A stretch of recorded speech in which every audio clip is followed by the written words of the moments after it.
This is now the 7th report on the protection of the financial interests of the Union and combating fraud that I'm working on in this Parliament. And I have to say it's the worst that I've seen so far. The Rapporteur Sanchez, despite his numerous meetings that he supposedly had with Apple, with Olaf, with the Commission, has missed all the major things that there are to say about combating fraud and corruption in the European Union.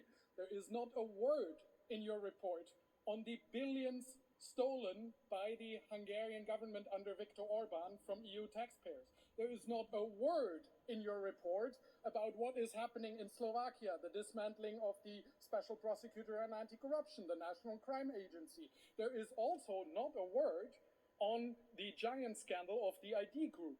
And here I start to discover a certain pattern that all these biggest fraud cases seem to involve members of your party or of your political group or the families that surround that, and then you don't mention them.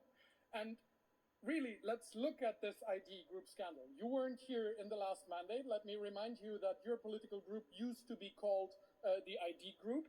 There is an investigation ongoing by the European Public Prosecutor for 4.3 million euros that have been stolen, misused, and taken away from European taxpayer.